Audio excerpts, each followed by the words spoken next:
Anyway, worst, I'm not going to mention their names, but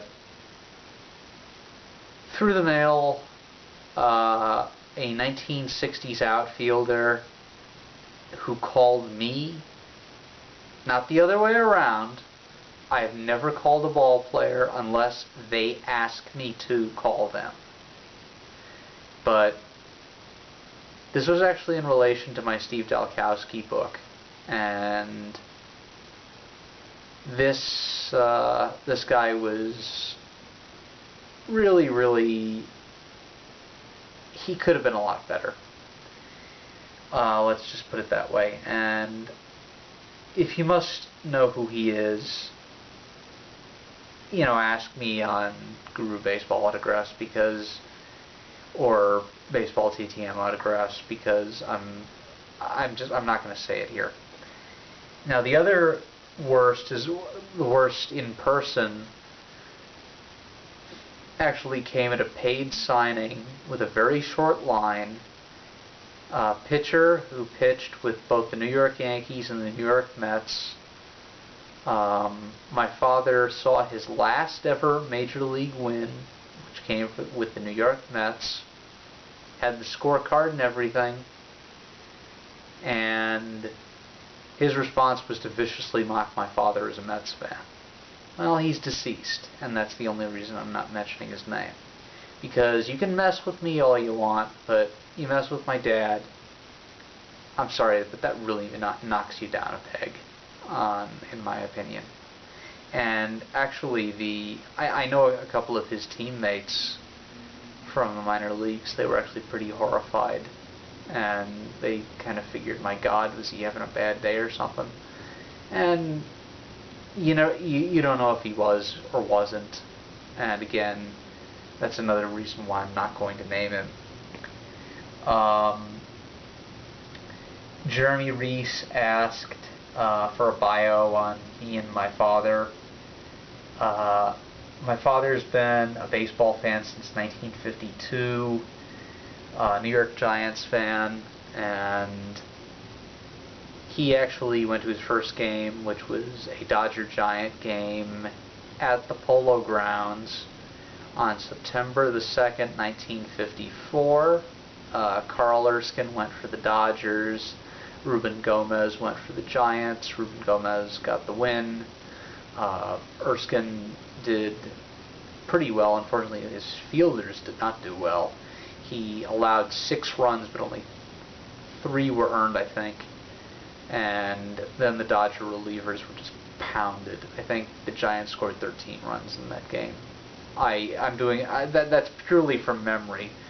They either scored 9 runs or 13 runs. I don't remember which, but I do remember that George Shotgun Shuba did hit a home run for the Dodgers in that game right before it ended. And he was fascinated with the Giants and the Dodgers. Living in the Bronx, there was much less of a rivalry between the Giants and Dodgers until through 1957. Then he tried rooting for the San Francisco Giants, the Philadelphia Phillies, the Chicago White Sox, and the Cleveland Indians, all of which he had various reasons for. But I can't remember why he tried to become a White Sox fan, but he did. The rest, I have various reasons. Obviously, the San Francisco Giants because of the continuity, but the others would take a little while to explain. But then in 1962, the New York Mets came in, and he's been a Mets fan ever since. And my mother didn't really take baseball all that seriously at first. She became a Detroit Tigers fan in 1957 or 1958 and has followed them ever since. So that's why I am a Mets and Tigers fan. I've been a baseball fan since about 1993, and I would say that I really started knowing baseball and really becoming a baseball fanatic around 95 or 96. And indeed, I went to my first game in 1996, which was San Francisco Giants at New York Mets Chase Stadium. And that was a pitching... The starting pitchers were Sean Estes for the Giants and Pete Harnisch for the Mets. And Harnisch was unfortunately knocked out of the box. Estes pitched a masterpiece for the Giants. Marvin Bernard hit a home run. It was the first home run I saw. Bill Miller hit, I think he tripled. I actually have the autographs of every single player from that game. Now, Eddie Walgren asked about ink transfer. Well, that's actually a very, very interesting subject because ink transfer, we typically think of it as the bubbling on glossy cards. Well, that's not what I mean by ink transfer. By ink transfer, I mean ink actually transferring from one baseball card to another, or to an index card, or even to the inside of an envelope, and you actually can't prevent it. The best you can do is minimize it. And how do you minimize it? Well, for one thing, whatever you do, don't stack your cards as they go through the roller.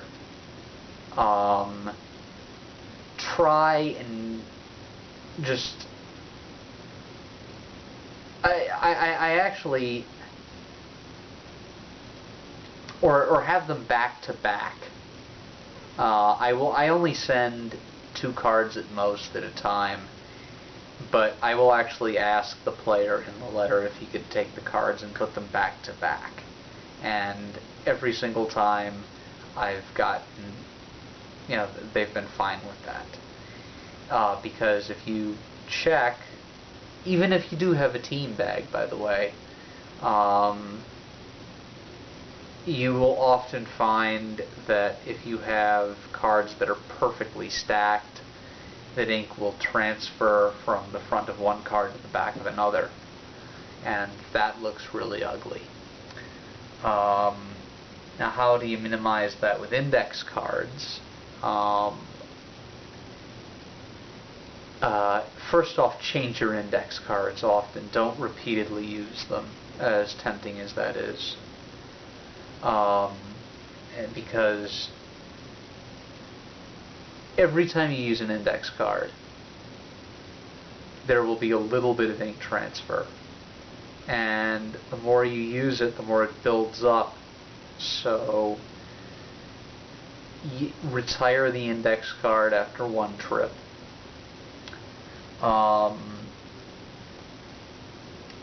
Proper use for index cards. I actually don't remember who asked me that, but they asked me, alright, how do you employ index cards? Well, I am of the school of thought where you don't need a top loader and you don't need a penny sleeve at all. At most, you need 2 index cards, and you could also just wrap the card up in the letter that you have prepared. Well, the index cards I typically use to give maybe a little bit of structure to the note, and so it doesn't fold weird, and maybe so I can fold my SACE around it, because I use full-size envelopes as SACEs. So it gives structure to it, and it does protect the card a little bit, but not that much. I mean, you can put the card in there and you should be fine. Now, if you're really worried, I suppose